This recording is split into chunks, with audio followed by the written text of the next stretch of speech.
वैराग्यविद्या निजभक्तियोगा शिक्षार्थमेकपुरुषपुराण श्रीकृष्णचैतन्यशरीरधारी कृपां बुद्धिर्यतमहं प्रपद्ये। मूकं करोति वाचालं पङ्गुं लङ्घयते गिरिं यत्कृपातमहं वन्दे श्रीगुरुदीनतारिणम्। वाञ्छकल्पतरुभ्यश्च कृपा सिन्धुभ्यैव च पतितनां पावनेभ्यो वैष्णवेभ्यो नमो नमः। जय श्री कृष्ण चैतन्य प्रभु नित्यानंद श्री अद्वैत गदाधर शिवासादि गौर भक्तवृंद। हरे कृष्ण कृष्ण कृष्ण हरे हरे हरे राम राम राम हरे हरे। हरे कृष्ण। बहुत बहुत स्वागत आप सभी का भागवत गीता अध्ययन सत्र में। कल हमने गीता महात्म्य का पहला श्लोक देखा ना, और आज दूसरे श्लोक से देखेंगे। और जैसे हम कल थोड़ा समझने का प्रयास कर रहे थे ना, ये महात्म्य तो क्या महिमा भागवत गीता की, उसी का व्याख्यान किया हुआ इन महात्म्य में 7 श्लोक आ जाते हैं। अब सामर्थ्य नहीं है हमें या भगवान के शुद्ध प्रेमी भक्त में भी और भगवान में भी सामर्थ्य नहीं है, बताऊं तो, अपनी महिमा का व्याख्यान करना। भगवान स्वयं अपनी महिमा अनंत है ना, हरि अनंत। तो जैसे एक प्रश्न हम जानते हैं ना, सुनते हैं ना, हरि अनंत मतलब अनलिमिटेड भगवान।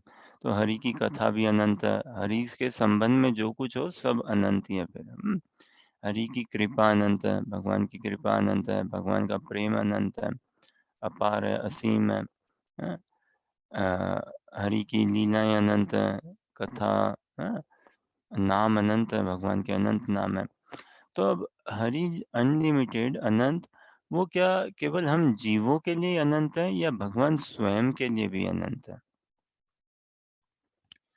अनंत मतलब अनलिमिटेड ना।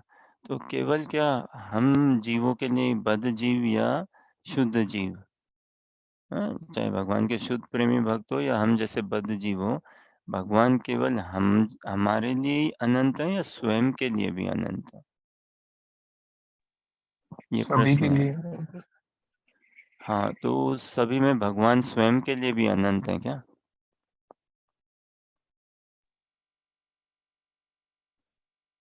हाँ, हाँ? हमारे लिए तो अनंत है ही, हम कोई और छोड़ नहीं पा सकते भगवान का। जो भी भगवान को पाया है भगवान की कृपा से ही पाया है, या जिसने भी भगवान को पाया ना, रो के ही पाया है, रो के ही। और ये रोना मतलब थक हार के तंग आने वाली वैसी रोनी नहीं, ये प्रेम पूर्वक क्रंदन करके, पुकार करके, क्रंदन करके, लालसा में ही प्रार्थना, लालसा में ही पुकार करके। तो भगवान तो अनंत है हम जीवों के लिए, लेकिन ये उनकी कृपा ही है, उनकी करुणा कृपा ही है कि वो अनंत होते हुए भी हमारे लिए, हमारे चित्त में और समक्ष एकदम साक्षात रूप में प्रकाशित हो सकते हैं, होते हैं, हाँ, हो सकते हैं, हुए हैं, और अपनी अनंतता को हमें बोध करा सकते हैं। सो मच सो, उतना कि हम अपार सागर में, अपार प्रेम सुख सागर में तर जाएं। अब फिर जो रही बात कि भगवान स्वयं के लिए भी अनंत है क्या? हाँ, वो स्वयं के लिए भी अनंत है। हम देखते हैं ना भागवतम में विशेष करके कृष्ण अपने स्वयं रूप में, भगवान का स्वयं रूप क्या, कृष्ण रूप ना श्याम सुंदर। तो अपने स्वयं रूप में भगवान इतनी कमनीय लीला करते हैं, और वो स्वयं से ही बड़े ही आच्छादित या प्रभावित रहते हैं। खूब प्रभावित होते हैं कि भाई ऐसी क्या मेरी महिमा, ऐसी क्या मेरी माधुर्य है। उनको स्वयं को नहीं पता, ये योग माया की कृपा से, योग माया की रचना से वो कृष्ण को भुला देती है कि तुम भगवान हो। कृष्ण को भगवान क्या है, कौन है, कोई बोध नहीं रहता। कृष्ण को तो केवल उत्पात करने का ही बोध रहता है। केवल उत्पात मचाने का ही, हर प्रकार से बस। तो योग माया ऐसे ऐसे अ, घटना स्थल बनाते रहती है, ऐसे ऐसे क्रियास्थल बनाते रहती है, और भगवान के प्रेमी भक्त उसमें गोते खाते रहते हैं। देखिए, भगवान के प्रेमी भक्त को भी नहीं पता कि कृष्ण भगवान है, कृष्ण को भी नहीं बोध है एकदम कि मैं भगवान हूँ। भगवान का अहंकार कहाँ रहता है? कृष्ण का अहंकार ना कहाँ रहता है? मैं नंद का पुत्र हूँ। मैं राजा नंद का पुत्र हूँ। मैं यशोदा का बालक हूँ। ये उनका अभिमान रहता है। मैं गोप हूँ। ये पूरा अभिमान। भगवान क्या कौन ऐसा कोई बोध ही नहीं रहता, कोई अभिमान नहीं रहता। और जो भगवान के प्रेमी भक्त ना यशोदा मैया, नंद बाबा और बाकी सब ब्रजवासी, उनके लिए भगवान कौन है? ब्रजवासियों के इष्ट देवता तो नारायण है ना, उनके लिए नारायण, हाँ नारायण भगवान है। ठीक है, गर्गा मुनि आए थे नामकरण के समय और कृष्ण की खूब गुणगान करी, डायरेक्टली इनडायरेक्टली, लेकिन फिर भी ब्रजवासियों का भाव एकदम भी स्खलित नहीं होता। स्खलित इन द सेंस कि उनमें कभी भी कृष्ण के प्रति ऐश्वर्य भाव नहीं आता। कृष्ण के प्रति ये मनुष्य लिंगम परम ब्रह्म मनुष्य लिंगम ना, कृष्ण के प्रति ये मनुष्य बुद्धि से कहने का आशा कि आत्मीयता की बुद्धि, अपना जाया वैसी बुद्धि रहती है ब्रजवासियों की, सभी की ब्रजवासियों की, केवल यशोदा में या नंद बाबा की नहीं। हाँ, तो ऐसी, और ये अति आवश्यक है ना भगवान की लीला पूर्ति के लिए, लीला वर्धन के लिए, लीला रस वर्धन के लिए। तो योग में ऐसे खिलवाड़ और योग में ऐसे भगवान के ये लीलामय व्यवहार में लाने के लिए ऐसी सारी व्यवस्था करती है कि भुला देती है भगवान को कि तुम भगवान हो, तुम सर्व सामर्थ हो, तुम सभी के स्रोत हो। और उन ब्रजवासियों को भी भुला देती है कि तुम नित्य पार्षद हो भगवान के। सब कुछ ऐसा भुला देती है। तो ये वास्तव महिमा है, ये और गहरी गहरी महिमा है। तो हम भी ना भक्ति में हमें भी इस स्तर पे आना है। क्या? कि ये जो भगवान की जो समझ है, उससे ऊंचा उठना, ऊपर उठना है। सामान्य रूप से भगवान की समझ में क्या आता है? ईश्वर, परमेश्वर, नियंता, स्वामी, मुखिया, प्रभु, है ना? ऐसे ही भाई भगवान कौन? पालन करता, सृष्टि के सब रखवाल करता, पालन करता, हमारी देखभाल करते हैं, हमें कष्टों से छुटाते हैं, इत्यादि इत्यादि, हमें विवेक सद्बुद्धि देते हैं। हाँ, ये सब करते हैं, ठीक है, लेकिन विष्णु रूप से। स्वयं कृष्ण रूप से भगवान केवल लीला करते हैं ना, निज रूप से। हाँ, प्रेम का रसास्वादन कराते हैं। तो भगवान अपने लिए भी अनंत है, अपने लिए भी। और ये अनंत माधुर्य है भगवान में। इसी माधुर्य, अनंत माधुर्य का रस चखने स्वयं भगवान श्री कृष्ण चैतन्य महाप्रभु के रूप में इस कलयुग में अवतरित हुए 525 वर्ष पहले, 535 40 वर्ष पूर्व कुछ ऐसे। बंगाल में नदिया में स्वयं भगवान श्री कृष्ण इस रस से लालायित होके कि भाई ऐसी मेरे में क्या अनंत माधुर्य है कि ब्रजवासी, विशेष करके उनमें गोपियां, और उसमें उनमें भी परमा गोपी श्रीमती राधा रानी, कि वो इस रस में इतना डूबती है, इतना आनंद पाती है। उस रस का भाव चखने, भक्ति का भाव चखने भगवान स्वयं आए, हाँ, परम भक्त चैतन्य महाप्रभु के रूप में, और भक्ति की महिमा हमें समझाने के लिए।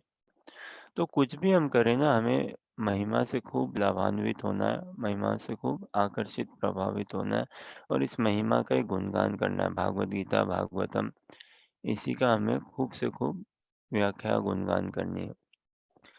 तो इसी आशा अभिलाषा से हम भी भगवान की अनंत महिमा है, अनंत कृपा है। अनंत का तो कोई पार नहीं, हम अनंत को तो अवश्य समझ नहीं पाएंगे, लेकिन अगर एक उस रस सागर में एक बिंदु भी हमारे चित्त में प्रकाशित हो पाए, लालायित, आकर्षित हो सके हम कृतार्थ हो जाएंगे, पूर्ण रूप से कृतार्थ, खूब धन्य होंगे। तो यही प्रार्थना है। हम हमें किसी में सामर्थ्य नहीं है पूर्ण रूप से महात्मा या भागवत गीता के संदेश या इसके कुछ उसको समझना, या उसको शब्दों में लिख देना कि हाँ भाई मैक्सिमम 3000 5000 वर्ड्स ना, तो इतने वर्ड्स में okay, this is all in all ना। बट फिर भी प्रयास तो हमें करना है खूब से खूब भगवान की महिमा का उजागर करने का, गुणगान करने का। भगवान स्वयं के लिए भी अनंत है और उस अनंत का रसास्वादन करने भगवान खुद स्वयं पधारे चैतन्य महाप्रभु के रूप में हमें इस विशेष कलयुग में लाभान्वित करने के लिए। और ये अति आवश्यक है ना, भागवत गीता अध्ययन करने के बाद या करने के पहले इसकी हम भागवत गीता की महिमा जाने समझें और उस महिमा से प्रयोजन ये है कि हम आकर्षित हों, भगवान से हम आकर्षित हो, भगवान की महिमा से, भागवत गीता भागवतम से हम आकर्षित हो, भगवान के नाम जप से, साधु संग से, भक्ति से, तभी हमारा संसार का दुख, संसार का सारा क्लेश, संसारी जीवन क्षय होगा, अन्यथा नहीं होगा। तो कृष्णा भावनामृत तो यही है, भगवान की महिमा को समझना, भगवान से प्रेम में पड़ना। और हमें सात्विक सुख के पीछे हम नहीं है कि थोड़ी मन की शांति हो जाए, थोड़ा शरीर स्वास्थ्य इत्यादि, वो नहीं, हम तो कृष्ण के पीछे हैं। तो इसी आशा अभिलाषा से भगवान की हम महिमा पूर्ण रूप से तो नहीं जान सकते, लेकिन जितना भी हम प्रयास हमारा पूर्ण होना चाहिए, प्रयास में हमारी कमी नहीं हो, कभी ढील लापरवाही कैजुअलिटी नहीं आए। और जिस हिसाब से हम प्रयास करेंगे, जितनी हम उत्कंठा दिखाएंगे, भगवान उतने ही हमारे लिए तत्पर है। भगवान खूब लालायित है हमारे लिए, अब हमें लालायित होना है। तो कल हमने पहला श्लोक देखा था गीता महात्म्य का, आज दूसरे श्लोक से देखते हैं आगे और थोड़ा समझने का प्रयास करते हैं। गीताध्ययनशीलस्य प्राणायामपरस्य च निवसन्ति हि पापानि पूर्वजन्म कृतानि च। Okay, Prakhar, you can read when it is on the If screen or which. Hmm. if one reads Bhagavad Gita very sincerely and with all the seriousness, then by the grace of the Lord, the reactions of his past misdeeds will not act upon him. Gita Mahatmya 2. The Lord says very loudly in the last portion of Bhagavad Gita 18.66 सर्व धर्मन परित्यजाय मम एकम शरणम व्रजा अहम त्वं सर्व पापेभ्यो मोक्षयसामि मा शुभात्. Abandon Hari Bol. all varieties of religion and just surrender unto me. I shall deliver you from all sinful reactions. Do not fear.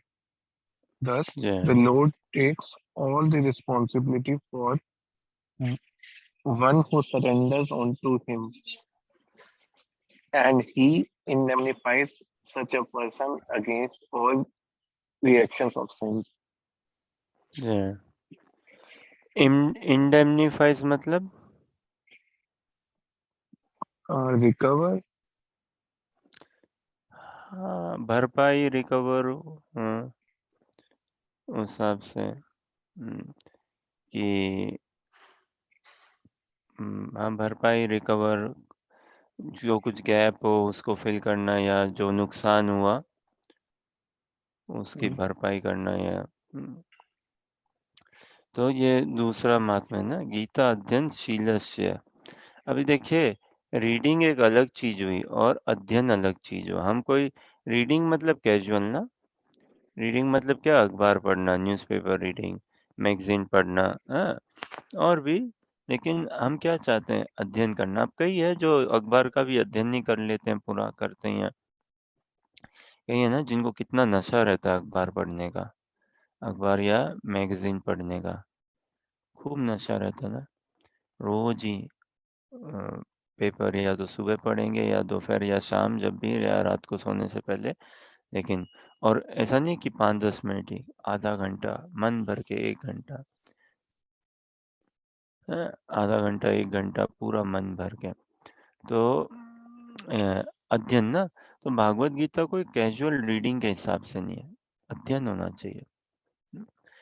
Gita अध्ययन शीलस्य, वही अनुशीलन, पूरा ध्यान पूर्वक इसका अध्ययन करना, सिंसियरिटी और सीरियसनेस से, जैसे दिया ना अनुवाद में, प्रणामय प्रणा प्राणायाम परस्य च नैव सन्ति हि पापानि पूर्वजन्म कृतानि च। Then by the grace of the Lord, the reactions of his past misdeeds will not act upon him.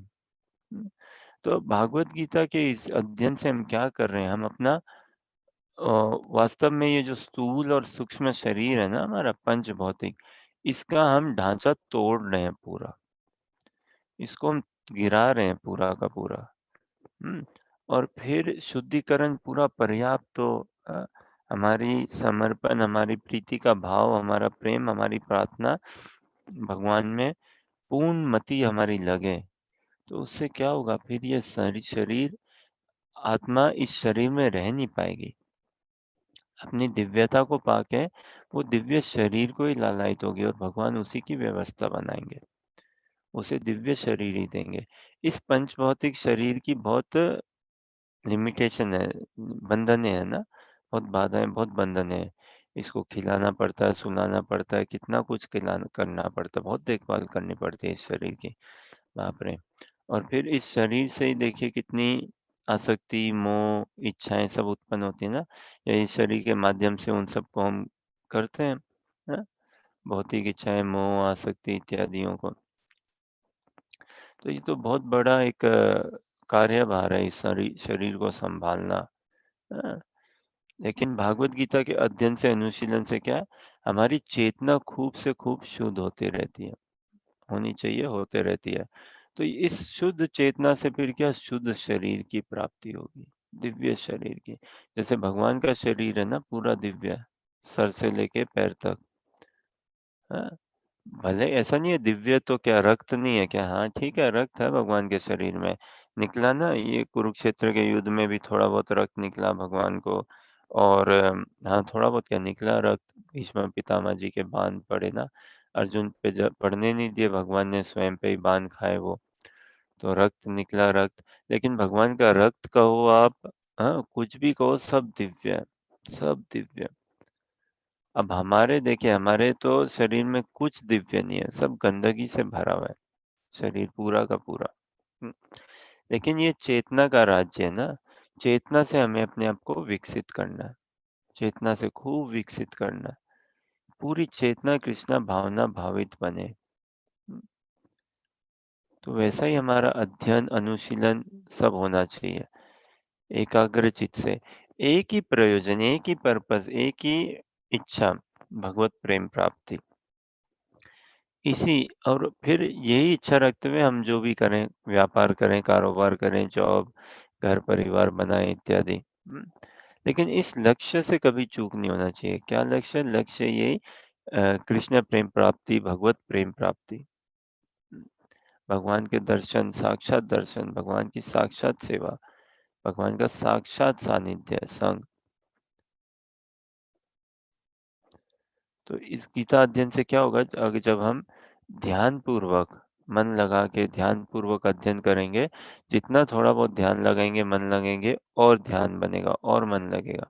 हुँ, और फिर एक समय आना चाहिए जीवन में जब हम पूरा ही ध्यान लगा के मन से एकदम पढ़ रहे हैं, और सारे नियम कानून फिर आ जाएँगे धीरे-धीरे। पढ़ने की शैली इत्यादि सब कुछ आएगी धीरे-धीरे। तो ऐसे-ऐसे गीता अध्ययन से क्या होगा हमारा, जो भी पूर्व जन्म के हमारे अनर्थ है ना, पाप, दोष, वो सब हम पे चढ़ेगा नहीं। हुँ, उन सब से मुक्त हो जाएँगे। हुँ, उनका हमें कोई दोष नहीं लगेगा। तो भगवान कितनी बड़ी ऑफ़र दे रहे हैं अर्जुन को, कि केवल ये नहीं, केवल पिछले जन्म से, पिछले तुम्हारे सभी जन्मों में जितने भी पाप हैं, उन सब का क्षय हो जाएगा। हाँ, भगवान कहते हैं ना गीता के चौथे अध्याय में, अर्जुन पूछते हैं ना, भगवान कहते हैं ना, इमं विवस्वते योगाम प्रोक्तवान अहम अव्ययम विवस्वान मनवे प्राह मनुर इक्ष्वाकवे ब्रवीत। दूसरा श्लोक है ना, कि ये परंपरा, ये ज्ञान कैसे आ रही है? तो ये ज्ञान भगवान स्वयं कहते हैं कि मैं इसको देते आ रहा हूँ। और इस तरह से इसका ज्ञान का मैं वितरण करते आ रहा हूँ। कैसे कैसे ये करके ज्ञान का, तो अब अर्जुन कहते हैं ना तब कि भई आप तो उम्र में इतने छोटे हो, विवस्वान सूर्यदेव तो कितने बड़े इत्यादि कैसे आपने ये किया ये सब। तो भगवान कहते हैं ना कि भई हमने कि अनेकों जन्म लिए हैं, तुम्हें नहीं ध्यान, मुझे सब जन्म ध्यान है। और भगवान का कोई पुनर्जन्म इत्यादि ऐसा कुछ होता नहीं है। तो अगर हम भागवत गीता का ध्यानपूर्वक और मन से लगन से अनुशीलन करें, तो भगवान व्यवस्था बनाएँगे हमारी पूरी की पूरी। शीघ्र अतिशीघ्र व्यवस्था बनाएँगे, साधु संग देंगे और यही हमें व्यवस्था चाहिए। यही प्रार्थना कि साधु संग भरपूर हमें मिलता रहे और कुछ ऐसा नहीं कि धन, लक्ष्मी इत्यादि, घर परिवार, स्वास्थ्य ना उ उन इन प्रपंचों में हमें पड़ना नहीं चाहिए वास्तव में बताऊँ तो। कि ऐसी भीख माँगे की कोई काम की नहीं है। भगवान से भीख माँग के भी हम क्या माँगते हैं? संसार ही माँग रहे हैं ना फिर। तो ये क्या काम का ऐसा संसार? है? इससे बढ़िया तो कहीं और हम रहें या अटके। अभी भगवान के पास आके भी हम भगवान को नहीं, भगवान की शक्ति उन्हीं को माँगे और शक्ति कैसी? जिसके हम भोग सकें, हम एन्जॉय कर सकें। हुँ, पानी है ना, हम एन्जॉय कर सकें। इत्यादि ऐसी भगवान की ये शक्तियाँ हम माँग के क्या हम स्वयं को एन्जॉय करना चाहते हैं ना, बट ये भाव नहीं है भागवत गीता का। तो अगर हम सही ध्यान से अध्ययन करते हुए मन लगा के अध्ययन करें भागवत गीता, भगवान की वाणी का, ये दिव्य संवाद का कृष्ण और अर्जुन के बीच, तो करते-करते ही हम अपने पूर्व जन्मों के पापों से निवृत्त हो रहे हैं पूरा का पूरा। हुँ? और शेष क्या रह जाता है केवल इसी जन्म में जितने थोड़े बहुत हमारे समझो आप अपराध हैं या इत्यादि, बस उतना ही शेष रहता है। तो भगवान यही कहते हैं कि सर्वधर्मान् परित्यज्य माम एकम शरणं व्रज। हैं?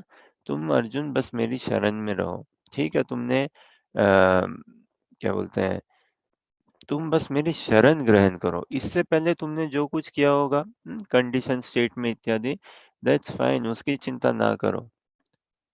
उसका देखभाल है। तुम बस एक बार शरण ले लो, तुम्हारे पिछले सभी जन्मों के सभी पापों एकदम क्षय हो जाएँगे। और बस अभी अब ये शरण प्रेम में ही लिया जाता है ना, तो अब सरेंडर हो गए हो, अब से लेके इस साल के अंत तक समझो। बस उतना ही हमें कृष्ण भावना भावित रहना है। पूरे पिछले के हमारे रिकॉर्ड साफ हो गए, उनकी कोई इतनी चिंता नहीं होनी चाहिए हमें। प्रोवाइडेड हम सही से साधना कर रहे हैं, ध्यानपूर्वक एकदम। तो क्या हम कई अनर्थों से हम छूटेंगे और संसार में हमारा व्यवहार पूरा अलग होगा, हुँ, पूरा अलग होगा। और ऐसा ही हमें चाहिए। भक्ति मतलब क्या कोऑपरेशन ना, कोऑपरेशन। तो किस हिसाब से हम एक-दूसरे के साथ कोऑपरेट करते हुए, सहन करते हुए इत्यादि प्रेम पूर्वक भजन में आगे बढ़ें। ऐसा नहीं है समझिए कि मित्र हो या पति-पत्नी हो, तो एक ही रूम में नहीं रह सकते या इस हिसाब से हाँ, इट्स ऑलवेज़ बेटर कि एक क्लियर सेग्रीगेशन बट हमें क्या है ना वर्णाश्रम से भी ऊपर उठना, आत्मीय धर्म में आना। आत्मीय धर्म में। तो भागवत गीता के अनुशीलन से क्या होगा? केवल ये पिछले सभी जन्मों के जो पाप है ना, वो हमारे क्षय हो जाएँगे। कोई दोष नहीं रहा फिर। कोई पाप का कोई रिएक्शन ही नहीं आएगा, पुण्य का भी नहीं आएगा। पुण्य के भी क्षय हो जाएँगे। तो ना पाप चढ़ा है, ना हमें पुण्य चढ़ा है। तो कितने फ्री होंगे फिर। कितने हम फ्री और रिलैक्स्ड होंगे, पाप और पुण्य कुछ नहीं चढ़ा है। तो ये जो भगवान की गाथा है, इससे हमें खूब कृपा लेनी चाहिए। और ना कि ऐसा कि भागवत गीता के अध्ययन से मैं भगवान बन जाऊँगा या पास हमारा नहीं बना और कोई हमारे नाम पे बना दे इत्यादि हिसाब से, ऐसा भाव नहीं। तो ये भागवत गीता के अनुशीलन से हमारे पूर्व जन्मों के सभी दोष, पाप, वृत्ति जो है ना वो सब शांत हो जाएगी एकदम। उनका जड़ मूल से निवारण कर देंगे भगवान। और इस ये भगवान ही कर सकते हैं। कृष्ण ही कर सकते हैं स्वयं भगवान रूप में। हम में क्षमता नहीं है। लेकिन भगवान हमारे हृदय का भाव और देख के हमारे साथ रेसिप्रोकेट करते ही करते हैं। जैसे इसमें तात्पर्य में दिया ना, सर्वधर्मान् परित्यज्य माम एकम शरणम व्रज, अहम त्वाम सर्व पापेभ्यो, सारे पापों का भगवान क्षय कर देंगे। सभी, कितनी कृपा है ना। मोक्षयिष्यामि मा शुचः, घबराओ मत तुम घबराओ मत, सब कुछ एकदम बराबर कर दूंगा मैं। तो ये श्रद्धा उत्पन्न करने की बात है। श्रद्धा कैसे बनती है? साधु संग में, अच्छे भक्तों के संग में श्रद्धा बनती है। और क्या करें हम? जपा करें खूब से खूब, हम्म, खूब से खूब जपा करें हम। भगवान का नाम का उच्चारण करेंगे ना, ऊंचे स्वर से ये जपा करेंगे। घर में नहीं कर सकते तो पार्क में, फील्ड में कहीं पे करिए। जपा करेंगे तो उससे बहुत शक्ति, बहुत क्लैरिटी आएगी। हृदय कोमल होता है ना, हृदय थोड़ा सॉफ्ट होता है जपा से, कीर्तन से। और सॉफ्ट हृदय है, कोमल सॉफ्ट सरल हृदय, वही भगवान को समझ पाएगा। ठीक है, कोई प्रश्न, जिज्ञासा या कुछ कहना चाहे?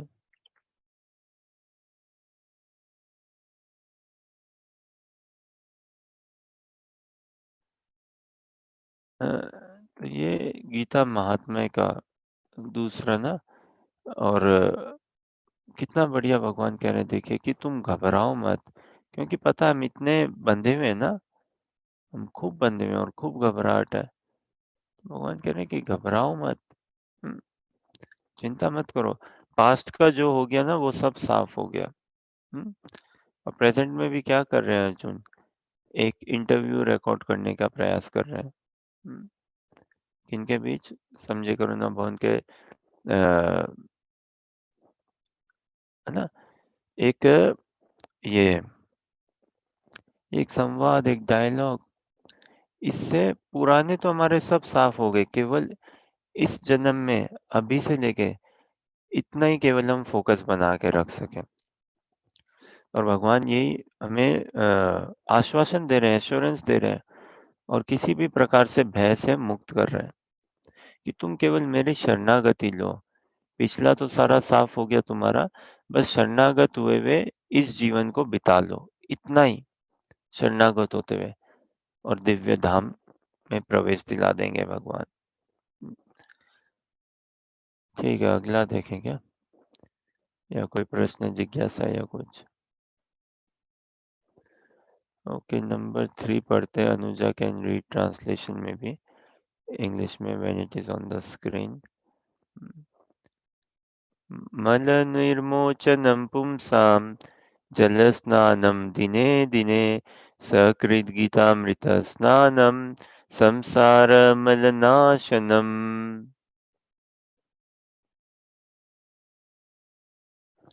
Anuja, read translation 1, make lens. One may cleanse himself daily by taking a bath in water, but if one takes a bath even once in the sacred Ganges of water of Bhagavad Gita, for him the dirt of material life is altogether vanquished. Gita Mahatma 3. जय। मल निर्मोचनम पुंसान, पुंसान मतलब फिर लोगों, ना। और मल, मल हम समझते हैं गंदगी, निर्मोचनम साफ हो जाएगा। वन में क्लींस हिमसेल्फ डेली बाय टेकिंग जल स्नानम दिने दिने, रोज रोज, रोज रोज गंगा जी में स्नान भी करें, करते रहे तो क्या है ना, पापों से वो क्षय होगा, छूटेगा। सकृत गीता गीतामृता स्नानम, संसार मलनोचनम। लेकिन एक बार इस भागवत गीता के दर्शन अध्ययन में कोई अपने आप को सराबोर करता है, अपने आप को पूरा प्रिपेयर, कन्विंस करता है इत्यादि, तो क्या होगा? इस भाव से, भागवत गीता के अध्ययन से, संसार मलनाशनम, पुनरपि जन्म पुनरपि मरणम, वो क्षय हो जाएगा पूरा उस साधक का। ऐसा देखिए, गंगा में तो बार बार स्नान करने से इत्यादि, ऐसा नहीं है कि हम पापों से छूटते नहीं या कुछ सद्बुद्धि नहीं आती है, अवश्य आती है। लेकिन क्या करें, हम इतने अनर्थों में ऑलरेडी फंसे हैं कि वो सद्बुद्धि ये आके भी टिक नहीं पाती है या हम उस पे इतना अमल नहीं कर पाते, हमारा बल नहीं रहता। लेकिन इस गीता महात्मा के प्रयास अध्ययन से ना क्या गंगा जी में तो देखिए बार-बार जाने से और बहुत बढ़िया है, तीर्थों में जाने से बहुत बढ़िया है कि हम साधुओं का संग करें, भक्तों का, भगवान के प्रेमी भक्तों का। उससे हमारे सिद्धांत तो सब स्पष्ट होंगे, अवश्य होंगे। हुँ, और भगवान के शुद्ध प्रेमी भक्तों का हम संग करेंगे ना, तो देखिए अब तीर्थों का यही प्रयोजन है ना, तीर्थों का गंगा जी स्नान करने जाना इत्यादि, साधु समागम ना, साधुओं के साथ हमें ओतप्रोत रहना, भगवान के प्रेमी भक्तों के साथ। हुँ, अन्यथा क्या शुद्धिकरण तो होगा, गंगा जी में जाके स्नान करने से भी शुद्धिकरण होगा, लेकिन वो कोई पर्याप्त शुद्धिकरण नहीं होगा। हुँ,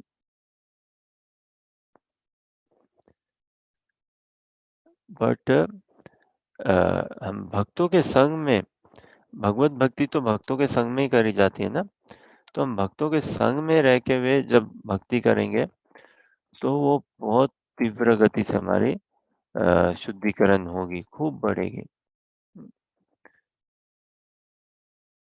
अन्यथा ऐसे नहीं, ऐसे तो बेसिक एक शुद्धिकरण, लेकिन बेसिक से बात नहीं बननी ना, बेसिक से बात नहीं बननी। हम खूब इतने ही इस संसार में रचे-पचे हैं, कितनी डीप रूटेड कंडीशनिंग है, उससे बेसिक से बात नहीं बनेगी। बेसिक से थोड़ा ज़्यादा ही चाहिए हमें। हुँ, थोड़ा क्या खूब ही ज़्यादा चाहिए। खूब क्या एकदम अनलिमिटेड मर्सी चाहिए हमें तो। अनलिमिटेड कृपा, अनलिमिटेड भगवान के दर्शन, ज्ञान, सेवा इत्यादि भागवत गीता का और रहस्य में हमारे चित्त में आए, वैसा हमें चाहिए।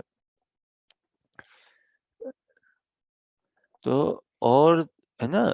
और तीर्थों में जाके स्नान और करना अब देखिए नॉर्मल में क्या होता है, तीर्थ और गए कहीं हम तो क्या करते हैं, हाँ भाई स्नान कर लिया, मंदिर चले गए, टिपिकल ऐसे ही रहता है ना? टिपिकल क्या? मंदिर चले गए, फिर जूते और उतार दिए, हाथ धो लिए, फिर क्या? दर्शन कर लिए और साथ में क्या अगरबत्ती ले गए, कोई फूल माला ले गए और प्रसाद ले आए। प्रसाद में क्या? दाल ये मखनी है ना, ये सब अ किसी रूप में थोड़ा प्रसाद ले लिया कुछ भी। और हो गए हमारे दर्शन, ले लिए हमने प्रसाद और फिर क्या बस अब घूमो फिरो तीर्थ में ना, चाट पकौड़ा खाओ मज़े से। सब कुछ हो गया हमारे एंड पे तो। तो ये ऐसा नहीं होना चाहिए हमारा। तीर्थ में जाके हमें क्या इंक्वायरी करना चाहिए साधुओं के लिए, कहाँ पे है? भागवतम ग्रंथ कहाँ मिलेगा? भगवान के भक्त कहाँ मिलेंगे? कहाँ पे हैं? तभी जाके हमारा दिव्य शुद्धिकरण होगा एक प्रकार से और इसी के लिए हमें अपने आप को अगेन तैयार करना, ना कि केवल इतना ही फॉर्मेलिटी बना के रखें कि हाँ, हम चले गए और कहीं पे और फिर आगे ना। हमें पूर्ण रूप से कृष्णा भावनामृत का पूर्ण रूप से प्रयास करना है और साधु संग में ना तो ये तीर्थ संस्थानों में जाके ना भक्तों की ही इंक्वायरी करनी है। भागवतम की इंक्वायरी करनी है। अन्यथा तो कैजुअल है ना, चलना ही आ रहा है। टिपिकल फिर से मंदिर जाओ, घंटी बजाओ, दर्शन करो, थोड़ा प्रसाद ले लो, तुलसी ले लो, आ जाओ। और बाकी दिनचर्या में भी कुछ खास हमारी साधना तो है नहीं। तो इससे कैसे बात बनेगी? समय के साथ हम बह जाएँगे पूरा का पूरा। भागवत गीता बहने के लिए नहीं है, उभरने के लिए। हुँ, तो बढ़िया संग में हम श्रवण, अध्ययन सब कुछ करते चलें, सेवा करते चलें, बढ़िया संग में। यही प्रयोजन है, तीर्थ स्थान हमें वही देते हैं, साधु संग देते हैं। अ, वरना तीर्थ स्थान जाके क्या अगर साधु संग नहीं कर पाए तो, कोई विशेष लाभ नहीं है। और जहाँ भगवान के प्रेमी भक्त हो ना, शुद्ध प्रेमी भक्त, वहाँ तीर्थ स्थान भी नहीं हो तो भी उस स्थान को वो शुद्ध प्रेमी भक्त तीर्थ स्थान बना देते हैं, पूरा का पूरा। तो जैसे ये कह रहे हैं ना हाँ, तीसरे में ना कि बार-बार स्नान करने से भी वे भी गंगा में क्या ना पूरी चित्त की शुद्धिकरण नहीं होगी या क्या स्वरूप जागृति। स्वरूप जागृति ना, स्वरूप मतलब हमारी आइडेंटिटी, पहचान, और जागृति अवेकनिंग। तो ये स्वरूप जागृति कोई ऐसा रिट्रीट या आपके कोई इवेंट और वगैरह से इतना नहीं आता ना। ये स्वरूप जागृति तो हृदय का भाव है, अंदर से निकलना चाहिए पूरा का पूरा, भगवान की ओर, भगवान के प्रेमी भक्तों की ओर ही जाना चाहिए। और उसमें कोई द्वंद्व नहीं हो, हमारे और भगवान के बीच में कोई द्वंद्व नहीं रहना चाहिए। ये संसार तो देखिए द्वंद्व में है, खूब द्वंद्व है इस संसार में, पूरा द्वंद्व से भरा है। लेकिन भगवत भक्ति में भगवान और हमारे संबंध में कोई छल कपट दिखावा नहीं होना चाहिए। ठीक है, अगला देखेंगे। कोई प्रश्न जिज्ञासा तो कह सकते हैं। समझ तो कुछ है नहीं, अब चलना है जैसे चल रहा है।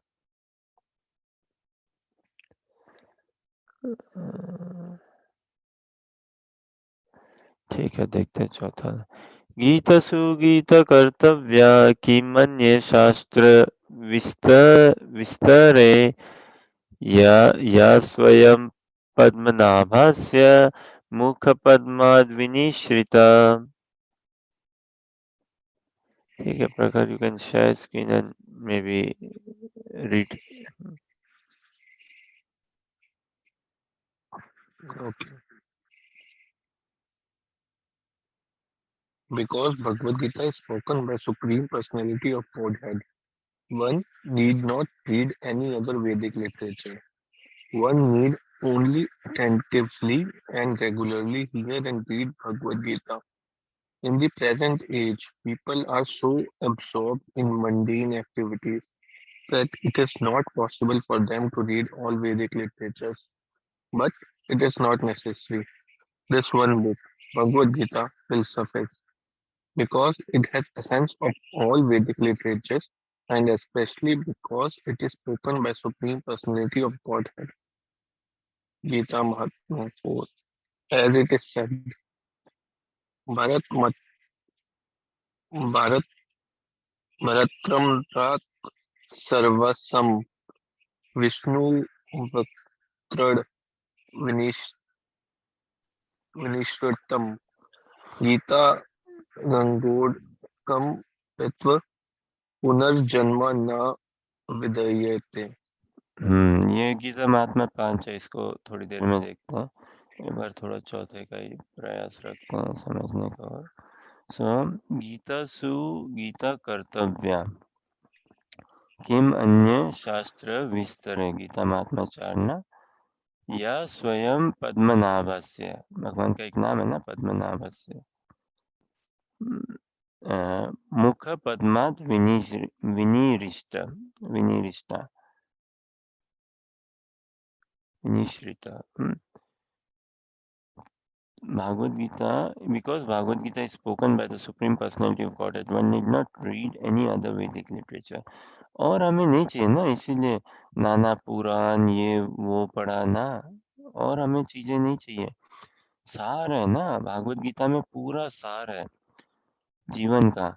अब इस हिसाब से नहीं कि सोना खाना पीना उठना बैठना इत्यादि, ठीक है वो भी सार है, और ऐसा सार नहीं बताया गया क्या कि ये कर लो तुम्हारी जॉब लग जाएगी, ये कर लो जॉब बढ़िया चलेगी, घर बन जाएगा इत्यादि। ऐसा ऐसा नहीं कि हाउ टू लिव लाइफ, बहुत डिटेल्ड हिसाब से नहीं है कि हाथ धो के खाना खाओ इत्यादि।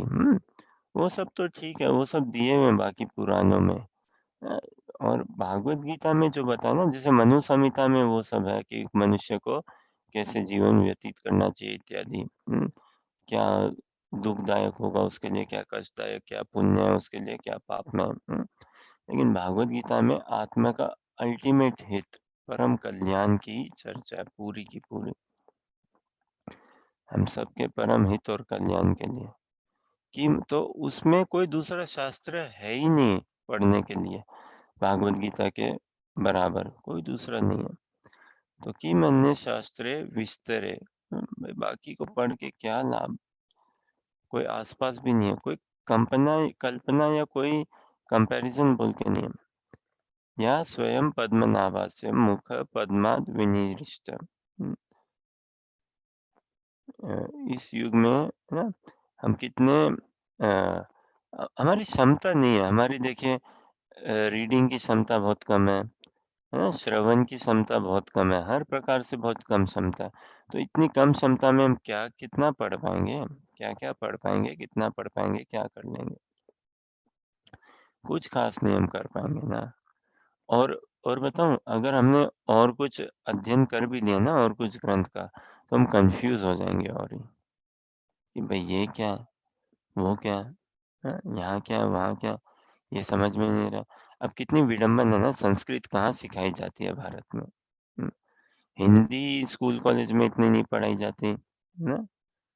और देखिए प्राय आजकल ना हर स्कूल कॉलेज में क्या कोई एडिशनल लैंग्वेज अगर हो कोई लैंग्वेज, तो क्या फॉरेन लैंग्वेज ही, जापानी सीखो, हिंदी चीनी सीखो, भाषा सीखो, स्पेनिश सीखो, इटालियन सीखो, फलाना जर्मन ये सब फ्रेंच।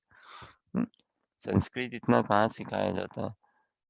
प्रमोट इतना नहीं है ना, प्रमोशन। और बात ऐसी है कि संस्कृत पढ़ के क्या करेंगे? जॉब मिलेगी क्या व्यापार? अरे भाई संस्कृत पढ़ के चरित्र निर्माण हो जाएगा हमारा। देवों की भाषा ना कितनी सुंदर भाषा, शुद्धिकरण होगा। और संस्कृत पढ़ के भागवत गीता का अध्ययन करेंगे कितना रस आएगा देखो आप। संस्कृत में जो भगवान ने श्लोका बोला, अर्जुन ने भी जो बोला। हुँ, तो बाकी और शास्त्र को पढ़ने की कोई आवश्यकता नहीं है। पढ़ भी लिए तो हम और कन्फ्यूज़ हो जाएँगे। हमें समझ नहीं है ना, तो भगवान ने हमें महाभारत का सार क्या भागवत गीता, हैं? और इस विशेष कलयुग में भगवान ने हमें सार ही पकड़ा है, सार ही देना चाहते हैं। तो वो सार दिया है भागवत गीता का सार। उसी का हम खूब अध्ययन करें, उसी का हम वितरण करें, उसी का हम प्रसाद पाएँ, तो जीवन हमारा धन्य है। हुँ, अन्यथा और कुछ प्रयासों से धन्य नहीं है। और कितने हम फँसे पड़े हैं। समय का अभाव रहता ही हमारे पास, स्वास्थ्य भी हमारे साथ में नहीं रहता, देखिए ना, तो कितना हम पढ़ पाएँगे, हैं? और ये पढ़ाई-लिखाई का इनका प्रयोजन क्या है कि हम भक्ति में बढ़ें, भक्ति में आगे बढ़ें, ये प्रयोजन है ना। इनका पढ़ाई-लिखाई का कोई ऐसा प्रयोजन नहीं होना चाहिए कि हमारी कमाई खूब बढ़ जाए इत्यादि ना। देखा ना भागवत गीता में हम योगक्षेमं वहाम्यहम्, तो भगवान सारी कमियों की पूरी करते हैं, कुछ भी कमी हो तो। सब बराबर करते हैं। तो केवल एक ये भागवत गीता के अध्ययन से जीवन हमारा पूरा कृतार्थ हो जाएगा। और कोई ग्रंथों का अनुशीलन इत्यादि ये सब करने की कोई आवश्यकता नहीं है। ये प्रभुपाद के शिष्य ना शायद हाँ, क्या शायद कुछ ऐसे ना प्रभुपाद को बोला कि प्रभुपाद हम बाइबल भी पढ़ते हैं, कुरान भी पढ़ते हैं, ये भी पढ़ते हैं, वो भी पढ़ते हैं। तब हम उनको सही से अपनी फिलॉसफी समझा पाएँगे कृष्ण भावनामृत की। हमारा सभ्य कल्चर इत्यादि दिखा पाएँगे। और उनकी बातों की जो बात है ना, उनको हम नकार पाएँगे, अगर हम और ग्रंथ और इत्यादि ऐसे पढ़ें। तो प्रभुपाद जी ने ना कोई आवश्यकता नहीं है, भागवत गीता, भागवतम अगर हम पढ़ें, चैतन्य चैतामृत, सारे सिद्धांत हैं, सारा रहस्य, सारा तत्व, सारे सिद्धांत हैं। बस हमारा हृदय ना थोड़ा शुद्ध, थोड़ा सरल, पूरा हो नहीं सकता, थोड़ा ही शुद्ध, सरल, हुँ, थोड़ी सिंसियरिटी हो बस हम में। हुँ, उतनी ही चाहिए, वो सिंसियरिटी से अगर हम अध्ययन करें, जो कुछ भी करें, उसकी कोई सीमा नहीं रहेगी, साधु संग की। तो ऐसा नहीं है कि हमें बहुत सारे शास्त्र या कुछ और पढ़ना है या इस हिसाब से पढ़ना है। अभी क्या आवश्यकता है? हमने बात करी ना, भागवत गीता समझने के लिए क्या संस्कृत आना आवश्यक है? नहीं, बिना संस्कृत आए भी आती कहाँ है हमें? नहीं आती ना। हाँ? संस्कृत आना आवश्यक नहीं है, कोई पंडित घर में जन्म होना ये सब कोई आवश्यकता नहीं है। धनी होना, पढ़ा-लिखा होना, स्त्री होना, पुरुष होना, केवल एकमात्र ही आवश्यकता है क्या? सिंसियर हार्ट, सज्जन होना, निर्मल होना, हुँ, हृदय में कोई छल-कपट नहीं हो, उतना ही चाहिए। हुँ, और वो भी है नहीं ना हमारे पास, इसीलिए भगवान कहते हैं कि सर्वधर्मान परित्यज्य, घबराओ मत। मैं ध्यान रखूंगा। केवल इतना ही चाहिए कि भगवान आप हमें खूब से खूब शास्त्रों का अध्ययन करके हमें सुनाए, और हम क्या, हम श्रवण करें। ये करेंगे ना तो भगवान में हमारा राग अनुराग बनते रहेगा, शीघ्र ही बनेगा। और यही प्रयोजन है पूरा। क्या फायदा है इतनी पढ़ाई लिखाई करके, भगवान में हमारा राग उत्पन्न नहीं हो, अटैचमेंट नहीं बने। भगवान कौन है, भगवान की सेवा में कोई लाभ नहीं ना। तो इसलिए सार कलयुग में अति आवश्यक है, हम सार को पकड़ें। और ये सार दिया ना हमें भागवत गीता में, विशेष करके ये तो विशेष कलयुग है, महाप्रभु का युग है, तो इसमें तो सार और ही कंसंट्रेटेड और ही गूढ़ होके निकलता है। और गुड़ से ऐसी आशा नहीं है कि ये सीक्रेट है, सभी के लिए सीक्रेट है, क्या नहीं, ओपन सीक्रेट है भाई, ओपन सीक्रेट भागवत गीता। केवल हमारा हृदय स्वच्छ हो, निर्मल हो, सिंसियरिटी हो, प्रार्थनाएं हम करें, फिर तो भगवान जब हमें दर्शन देने होंगे देंगे दर्शन। कहीं पे भी बुलाएं, कैसी भी व्यवस्था हो, करेंगे अरेंजमेंट, है ना। भगवान करते हैं व्यवस्था सारी की सारी, केवल हमें श्रद्धा चाहिए, केवल श्रद्धा। ये सारे महात्म्य तभी निकल के आएंगे अगर हमारी श्रद्धा परिपक्व हो। श्रद्धा चाहिए, और श्रद्धा के साथ समझिए थोड़ा सा हमारे विवेक को उत्पन्न करना, वो। और कोई इसके पढ़ के हमें फिर से कोई संस्कृत का कोई पंडित नहीं बनना है, ऐसी सी हमारी कोई कामना नहीं होनी चाहिए। ना कोई धन खूब कमा लूंगा, और भी ऐसी ना। भक्तों का तो एक ही लक्ष्य रहता है, हमें वैसा चाहिए ना। कितनी ये गर्व की बात है, एक ही लक्ष्य लेके रखें, कितने गर्व की बात है। तो उस एक ही लक्ष्य को लेके हमें बस आगे बढ़ते रहना। फिर बाकी जो कुछ हमें समझना होगा भगवान समझाएंगे ना। और कुछ अध्ययन करना, और कुछ शास्त्रों को पढ़ना, तो भगवान परमात्मा रूप में विराजमान हमें गाइड करेंगे। तो अगर हम अध्ययन, रीडिंग, हियरिंग करते चले ना, तो क्या होगा, भगवान स्वयं चला के आएंगे हमारे लिए, स्वयं के स्वयं भगवान चला के आएंगे हमारे लिए। यही हमें ऐसा ही चाहिए कि हम whimsically कुछ ना करें। whimsically मतलब मनमानी। हम बस शुद्ध भाव से, पूरा तो हम महिमा नहीं गा सकते, लेकिन फिर भी भाव तो थोड़ा सा शुद्ध ला सकते हैं ना, अपना एजेंडा हटा के भाव शुद्ध लाएं। तो ऐसे भागवत गीता का अध्ययन करेंगे ना, तो यही सार ऐसा ही है कि भागवत गीता के अध्ययन में सारे शिक्षाएं और सारे सत्य विराजमान है। भगवान परम सत्य है ना। अर्जुन को भले ही लगाओ कि भाई ये कैसे, ये तो पुरुष है इत्यादि, तो भगवान ने फिर अपना वो परम सत्य रूप को छोड़ा।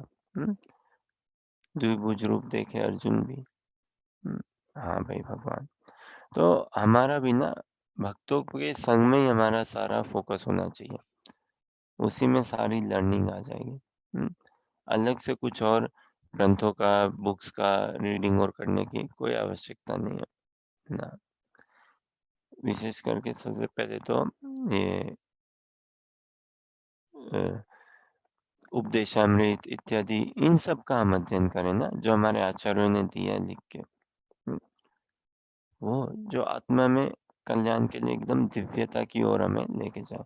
ठीक है, आज के लिए आखिरी देखते हैं, 5वां नंबर ना। हाँ, Anuja read if you can read. 5वां number. Prakhar can share screen.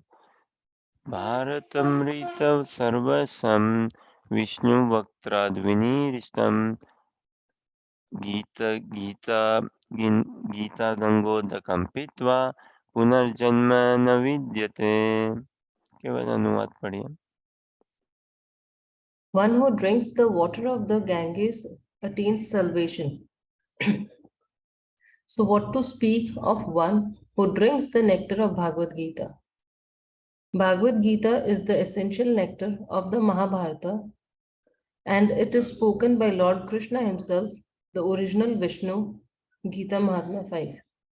Bhagavad Gita comes from the mouth of the Supreme Personality of Godhead, and the Ganges is said to emanate from the lotus feet of the Lord.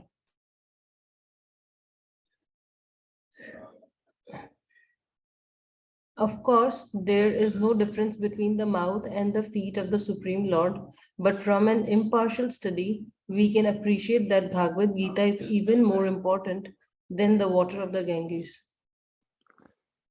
हरी बोल।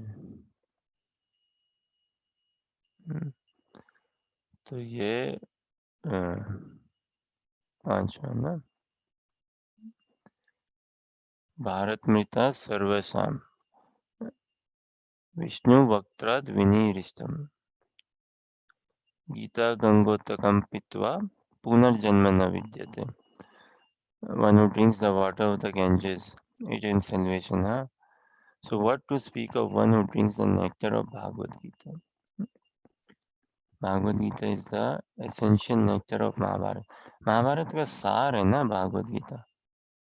महाभारत में तो देखिए ये क्या बोलते हैं, बहुत कुछ है ना महाभारत में, तो बहुत कुछ है, व्यवहारिक जीवन के अंतर्गत इत्यादि कितना कुछ, और वो सब है भागवत गीता में, सारा कुछ है और उससे अधिक। कहने का ऐसा है, महाभारत में जो कुछ नहीं है वो भी भागवत गीता में, और जो महाभारत में है वो तो है ही है, पूरा पूरा ही है, उससे भी अधिक है। तो अगर किसी को कुछ अध्ययन करना हो ना पढ़ने के लिए, भाई सबसे पहले भागवत गीता ही अध्ययन करो। जिसने भागवत गीता के सिद्धांत इत्यादि समझ गया, तो महाभारत के भी जो हुआ इत्यादि वो सब आ जाएगा, सब। देखिए हम तो कृपा के ही भिखारी हैं, है ना, भिखारी हैं हम, हैं हमें बनना भिखारी। जो इस कृष्णा भावनामृत अध्ययन में जो भिखारी बन गया ना, वही धनी है, जो भिखारी ही धनी है। थोड़ा अजीब लगता है ना, सामान्य संसार में क्या भिखारी कहाँ धनी है, भिखारी तो एकदम फक्कड़, कितनी उसकी दयनीय स्थिति रहती है। लेकिन कृष्णा भावनामृत में वास्तव में जो भिखारी है वही सबसे धनी है, परम धनी है, उसी की स्थिति सबसे ऊंची, वही सबसे सुरक्षित है। और संसारी जीवन में जो भिखारी है वो दीनता है, बाप रे, उसका कोई रखवाला नहीं है, बहुत बहुत कष्ट में है। तो किसी को अगर अध्ययन करना हो तो भागवत गीता का अध्ययन करें। भागवत गीता के अध्ययन से सारे शास्त्रों का सार, मर्म, सिद्धांत सब आ जाएंगे। अलग अलग उसको और पढ़ने की कोई आवश्यकता नहीं है, और अलग अलग पढ़ लिए ना तो भी कमी तो रहेगी ही रहेगी। जैसे हम श्रीमद् भागवतम की देखते हैं ना, श्रीमद् भागवतम में व्यासदेव जी कितने ग्रंथों का रचना करके दे दिया व्यासदेव जी ने, पुराण क्या क्या नहीं दिए ना, सब कुछ। लेकिन क्या स्वयं व्यासदेव जी भी तृप्त नहीं है, और ना ही जिनको वितरण किया, जिनको डिस्ट्रीब्यूट किया, जो पढ़ रहे हैं वो भी तृप्त नहीं है। दोनों ही डिससेटिस्फाइड, अनसेटिस्फाइड है एकदम। फिर क्या नारद मुनि के पास वो गए व्यासदेव जी, और उन्होंने अपने हृदय का भाव बताया नारद मुनि को कि गुरुदेव, नारद मुनि उनके गुरुदेव ना, व्यासदेव जी के गुरु, तो गुरुदेव मैंने तो इतना कुछ लिखा, लेकिन फिर भी मैं इतना बेचैन और सुखी क्यों नहीं हूँ, और जिनको बांट रहा हूँ वो भी ऐसे ही है? तो नारद मुनि जी ने बोला ना कि देखो तुमने लिखा तो खूब है, लेकिन जो मुख्य बात है क्या कि भगवान कौन है, भगवान से कैसे प्रेम करा जाए, कैसे करते हैं भगवान से प्रेम, जीवन का लक्ष्य क्या है, ये सारी मुख्य बात तो तुमने कहीं पे बताई नहीं। तो इसीलिए जब तक इसका निरूपण या प्रकाशन नहीं करोगे तो शांति नहीं मिलेगी चित्त में। तब कहाँ से शांति होगी? तो इसको बताओ, इसको करो। तब व्यासदेव जी ने श्रीमद् भागवतम का की रचना करी। श्रीमद् भागवतम क्या, भगवान के प्रेमी भक्त, हाँ, उसका ही दर्शन कराया। तब उसकी रचना करी और तब जाके खूब प्रसन्न हुए व्यासदेव जी और जिनका भी वितरण किया, है ना? तो सार को पकड़ना अति आवश्यक है कलयुग में। छोटी आयु है ना, अब इस छोटी आयु में हम कहाँ अपने आप को भटकाते फिरेंगे। ये पढ़ें, वो पढ़ें, क्या करें, क्या नहीं करें, ये माला जपें, क्या मंत्र जपें, क्या यज्ञ करें, कहाँ जाएँ, कहाँ नहीं जाएँ। छोटी आयु है और वैसे ही इतनी कर्मों की गति में फँसे पड़े हैं, इतने ही अशुद्ध संस्कार हैं, क्या कुछ नहीं है। तो शुद्धिकरण नहीं होना, पूर्ण शुद्धिकरण होगा भागवत गीता के अध्ययन अगर हम करेंगे ना, तो हमारा पूर्ण शुद्धिकरण होगा, खूब बढ़िया से बढ़िया, उसी से। और कोई हमें बाकी ग्रंथों के करने की एज़ सच विशेष कोई आवश्यकता नहीं है। भागवत गीता का अध्ययन करें और भागवत गीता के अध्ययन से फिर भागवतम का अध्ययन करें, हैं? वो उतना करने से और फिर आगे चैतन्य चरितामृत बाँचे खूब, हुँ? उनको उपदेशामृत, भक्ति रसामृत सिंधु, ये सब हमारा भगवान के साथ मिलन कराएँगे। बाकी ठीक है, अब मनु संहिता इत्यादि ये सब संहिताएँ कलेक्शन और जो है ना, वो तो इस संसार में बाँधेंगे भाई, संसारी चीज़ों में बाँध के रखेंगे। शुद्ध प्रेमा भक्ति नहीं करेंगे और अगर बताएँगे भी ना तो बहुत टेढ़ा-मेढ़ा होगा उनमें। स्पष्ट रूप से भगवान का दर्शन या परिचय नहीं है ना उन सब में। उनमें क्या है, ऊपर वाला भगवान कौन है? ऊपर वाला है। हे ईश्वर, परमेश्वर, ऊपर वाला, प्रभु, स्वामी, ये सब थोड़ा एलेगोरिकल या इनडायरेक्ट संबोधन करके। डायरेक्ट संबोधन नहीं ना। अभी भागवतम में तो डायरेक्ट संबोधन है, कृष्णस्तु भगवान स्वयं। भागवत गीता में भी भगवान डायरेक्ट अपना परिचय देते हैं ना स्वयं का। बाकी जगह में ऐसा स्पष्ट कहीं पे परिचय नहीं है भगवान का और परिचय भी नहीं है और ये अगर हो तो थोड़ा-सा गोलमाल करके थोड़ा उस हिसाब से करके है कि स्पष्ट रूप से नहीं है। तो फिर हम और परिचय हो भी थोड़ा कुछ बताया भी हो इनडायरेक्टली एक इंडिकेशन के रूप पे इंगित किया हो अगर इंडिकेशन इंगित करके बताया भी हो, तो बाकी फिर विस्तार नहीं है ना कि कैसे अब भगवान के साथ प्रेम में इस संबंध में जुड़ें, कैसे भगवान की सेवा करें, कैसे उनके प्रेम में इस संबंध में जुड़ें। वो भागवत गीता में देखिए भगवान कहते हैं ना, सततम कीर्तयन्तो माम और भी इत्यादि सब कुछ बताते हैं भगवान और भागवतम में भी। भागवतम में भी। तो पूरा बोलते हैं ना पूरा पैकेज, कंप्लीट पैकेज, वो है भागवत गीता में, भागवतम में। वो पूरा कंप्लीट पैकेज एंड बियॉन्ड। लेकिन बाकी शास्त्रों में, अन्य शास्त्रों में ऐसा कुछ कंप्लीट पैकेज क्या, कंप्लीट के आस-पास भी नहीं आता, भटकता भी नहीं है कंप्लीट के पास। हुँ, अब हम कलयुग के जीव हैं, छोटी आयु है, लंबा रास्ता हमें सफ़र तय करना है ना, तो क्या वो पूरा कंप्लीट पैकेज के लिए भागवत गीता, भागवतम अ, उससे सबकी ये क्या बोलते हैं लिमिटेशन है। हर ग्रंथ की और सब जगह हम पाएँगे कि एक एक लिमिटेशन है। भागवत गीता, भागवतम की कोई लिमिटेशन नहीं है। अथाह है, सागर है, डूब जाएँगे हम इसमें और डूब ही जाना चाहिए। अगर डूबेंगे नहीं तो तरेंगे नहीं। जो डूबेगा ना वही उभरता है। देखिए संसार में जो डूबता है वो तो डूब जाता है। उसका तो खत्म हो जाता है ना, विनाश हो जाता है एक प्रकार से ना भाई, गया वो तो, डूब गया। व्यापार में डूब गया, इसमें डूब गया और भी स्पोर्ट्स और में भी डूब जाना भी तो वो डूब के क्या निखरता थोड़ी ना, उभरता नहीं है, डूब ही जाता है। हाँ, पढ़ाई-लिखाई में भी खूब कर जाए तो डूब ही रह जाता है, डूब ही रहा उसमें उभर नहीं रहा कुछ, काम-काज में भी। लेकिन भागवत गीता, भागवतम, विष्णु भक्ति, विष्णु आराधना में जो डूबता है ना, वो उभरता ही है। डूबने से ही हम उभर पाएँगे। स्वयं को जान पाएँगे, भगवान को जान पाएँगे, भगवान की प्रेम में सेवा करुणा को हम जान पाएँगे और भगवान के लिए ललायित होंगे। अन्यथा और कहीं नहीं। ठीक है, कोई प्रश्न, जिज्ञासा या कुछ कहना चाहें?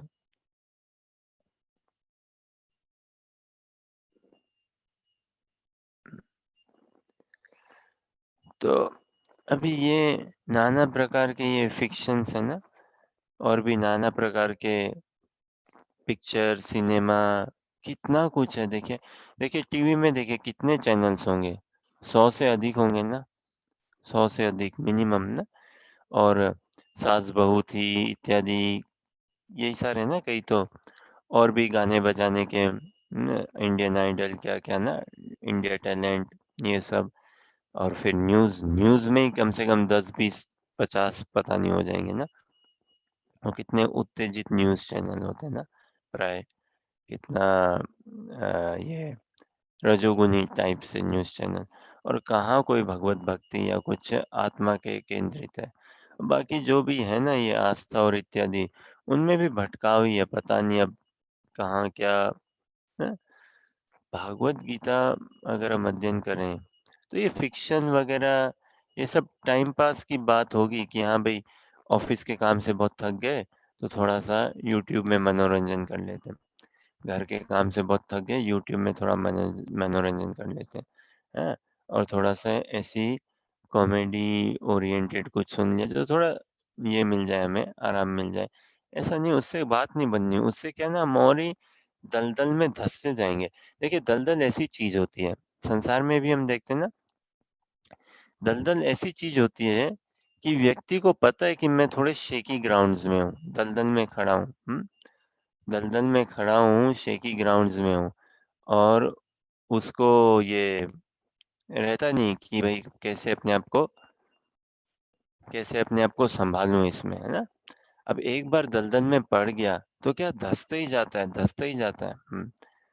धँसते ही जाता है वो, दलदल में पड़ गया तो। और फिर बाहर निकलना कितना कठिन है, कितना मुश्किल है। और लगता है चलो ठीक है, कितनी गहराई है पता नहीं। दलदल की गहराई नहीं पता चलती ना, कितनी गहराई है। कुएँ में, अब कुएँ में कोई व्यक्ति डूब गया, अच्छा ये एक प्रश्न ही के रूप में देखें। कुएँ में कोई व्यक्ति गिर गया, तो उसको क्या उपाय है उसको बाहर आने का? हुँ, हुँ। क्या तरीका है? कुएँ में कोई डूब गया, गिर गया कुएँ में, कैसे वो बाहर निकल पाएगा? जो बाहर है वो खींचे तो ही निकल पाएगा, जो कुएं से बाहर है। हुँ, बराबर। जो कुएँ से बाहर है, वही अगर रस्सी दे, कोई सहारा बनाए, सीढ़ी दे, रस्सी दे, कुछ व्यवस्था बनाए, तो निकल पाएगा। अन्यथा जो क्या बोलते हैं, उम, गिर पड़ा ना कुएँ में, अब बिना सहारे के कैसे निकल पाएगा? कितने अपने प्रयास से ऊपर आ सकेगा? अपने प्रयास से वो क्या करना, उसको चिल्लाना ही है, बचाओ, बचाओ, हेल्प, उतना ही। वो अगर चिल्ला सके, अब देखिए उस चिल्लाने में भी क्या है, कृपा की बात है। अगर कोई बचाने को होगा तो आ जाएगा, सँभाल लेगा, वरना नहीं। हुँ? तो अब हमारा भी ना, हम इस दलदल में फँसे पड़े हैं, भयंकर रूप से फँसे पड़े हैं। कोई हमें बोध नहीं है कितना हम फँसे पड़े हैं। तो हमारे भी क्या उपाय है हमारा? यही उपाय है, चिल्लाना, क्रंदन करना। लेकिन ये है, भगवान के लिए हम क्रंदन करें, भगवान के लिए चिल्लाएँ, भगवान का आह्वान करें, तो भगवान अवश्य सुनते हैं, अवश्य। और भगवान क्या व्यवस्था करेंगे? अपने शुद्ध प्रेमी भक्त का हमारे जीवन में आह्वान कराएँगे। हाँ? शुद्ध प्रेमी भक्त आएँगे भगवान के जीवन में, तो भक्ति साक्षात आएगी। हुँ, और तब हमें भक्ति का कल्चर, भक्ति का वैभव, भक्ति के तरीके इत्यादि सब कुछ, और तब भक्ति में रस, आनंद आएगा पूर्ण रूप से। और जीवन हमारी पूरी की पूरी काया पलटेगी जीवन की। तो संसार मतलब क्या? दलदल। संसार मतलब ही दलदल। ऊपर से लगता है ना, जैसे कहीं घास होती है ना, ऊपर से लगता है अच्छा कितनी बढ़िया है, हैं? हरी-हरी, गीली-गीली घास। लेकिन जैसे ही चल पड़ो इत्यादि, तो लगता है अरे बाप रे! हम कहाँ दलदल में फँस गए आगे ना, कितने फिसल जाते हैं। तो संसार ऐसा ही है, बाहर से ऊपर से लगता है हाँ बढ़िया है, लेकिन हम सब धँसे जा रहे हैं, धँसे जा रहे हैं। हाँ? और इतने हम बेबस है, इतने बेबस हैं, इतने बद है ना, इतनी डीप रूटेड हमारी ये कंडीशनिंग है, कोई बहाने नहीं है और कोई हमें फिर भाव ऐसा प्रकट नहीं होता भगवत प्राप्ति के लिए, दिव्य धाम की प्राप्ति के लिए। ऐसे हमारे विचार उत्पन्न नहीं हो पाते। उत्पन्न होते भी है ना, तो हम अपने आप को प्रिपेयर नहीं कर पाते, तैयार नहीं कर पाते, दृढ़ नहीं हो पाते। साधु संग तो अनिवार्य है, बिना साधु संग के नहीं बढ़ पाएंगे, कुछ नहीं हो पाएगा बिना साधु संग के।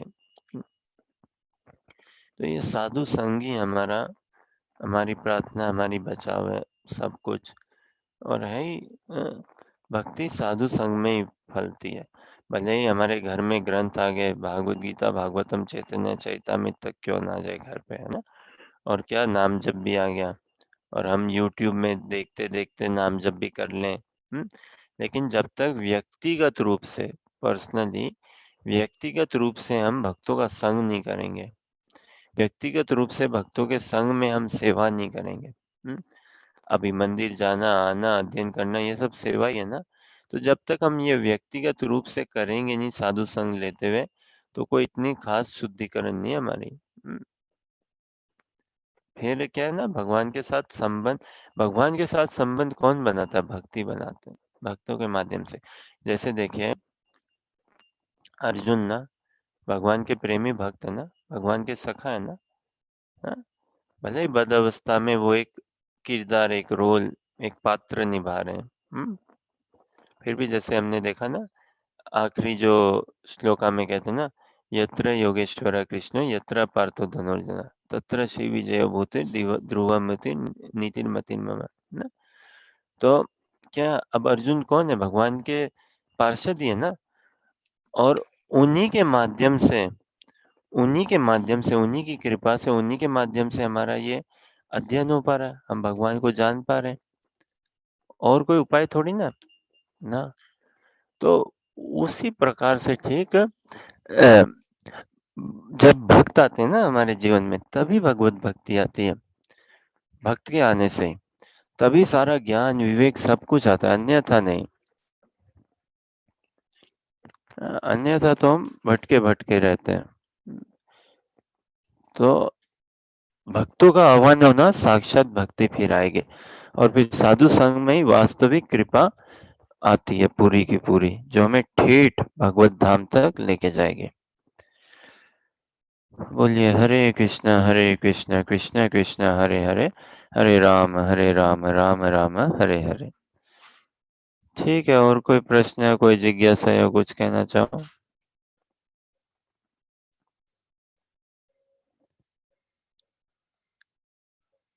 ठीक है, तो आज के लिए यही विराम देते हैं। 5वें तक देखा ना। जैसे इसमें कह रहे ना कि भागवत गीता कहाँ भगवान के मुख कमल से निकली है ना, हाँ, और गंगा जी कहाँ भगवान के चरण कमल से निकली है। और भगवान के मुख कमल और चरण कमल में कोई भेद नहीं है, कोई भेद नहीं है। फिर भी ना, जो भगवान के ये जो संवाद है ना, यहाँ पे अर्जुन साक्षात इन्वॉल्व है ना, देखे तो गंगा दिव्य होते हुए भी क्या है ना, एक एक एक डिस्टेंस है, एक डिस्टेंस है। दिव्य होते हुए भी शुद्धिकरण तो है। अभी गंगा भी दिव्य है ना नदी, और पर्सनैलिटी है भगवान के चरण, दिव्य चरण कमलों से गंगा का उद्गम है, स्रोत है। परंतु फिर भी हम देखें ना, भागवत गीता का ये जो संवाद है भगवान और भगवान के प्रेमी भक्त के बीच में, ये हमें तार देगा पूरा का पूरा। तो इसी प्रार्थना, आशा, अभिलाषा के साथ कि हम कृतार्थ ऋणी बने रहे भगवान के संवाद का, है ना, हम पूर्ण रूप से शिष्य बने रहे भागवत गीता के अध्ययन का, भागवत गीता के इस संवाद का, और हमारा जीवन को हम इस हिसाब से डाले, हमारे जीवन को, कि राधा कृष्णा प्रीत्यर्थ, भगवान की कीर्ति गुणगान के लिए हमारा जीवन हो, गुरु गौरांग की सेवा, गुणगान के लिए। देखिए थोड़ा बहुत तो हम समझते हैं ना संसार में कि गुणगान किसी का हम करें तो हमें थोड़ा आनंद आता है। अभी कई बार देखिए संसार में ऐसा देखते हैं ना, क्या भाई-बहन का गुणगान कर रहे हैं या माँ-बाप का या माँ-बाप बच्चों का कर रहे हैं। तो कहीं-कहीं एक स्वार्थ भी उसमें आ जाता है कि भई मैं गुणगान कर रहा हूँ, देखो मैं बता रहा हूँ, है ना? वो एक स्वार्थ आ जाता है। या फिर मैं कितना भाग्यशाली हूँ। तो थोड़ा-सा ऐसा कि मैंने कितने समझिए 4 भाई हैं, तो देखो उन भाइयों में मैं कितना अच्छा बोल गया, मैं ज़्यादा अच्छा बोल गया इत्यादि। ऐसे थोड़ी-सी आ जाती है भाव, है ना? हैं? तो फिर भी हम समझते हैं कि संसार में संसारी क्या बोलते हैं ये कीर्ति किसी की गुणगान करने से हमें बहुत शांति मिलती है। हमें बहुत शांति शांति मिलती है, चित्त हमारा शुद्ध होता है ना? और भगवान के गुणगान करने की तो क्या बात। हाँ, भगवान का दिव्य गुणगान करना, भगवान के प्रेमी भक्तों का दिव्य गुणगान करना, तो उससे तो कितना आनंद है। तो संसार में देखिए एक यही सुख है, सबसे बड़ा सुख है, भगवान की कीर्ति गुणगान करना, हाँ? और उसका श्रवण करना, उसकी कोई अंत नहीं है, हाँ? तो अब हम बोले तो यही कृष्ण कथा ही, हाँ? भगवान से संबंधित ही सब कुछ हमारा हो, जीवन पूरा का पूरा भगवान से संबंधित ही हो, मनसा काया वाचा पूरा का पूरा ही। हाँ, वैसे ही हम अपने इसको बनाएँ, हमारे संग को, हमारी क्रिया को, घर के माहौल को सबको ढालें। भक्ति परायण बनना है हमें पूरा का पूरा। ठीक है, आज यहीं विराम देते हैं, कल श्लोक संख्या 6 से देखेंगे। हुँ। हरे कृष्ण कृष्ण कृष्ण हरे हरे, हरे राम राम राम हरे हरे। हरे कृष्ण। Hare Krishna.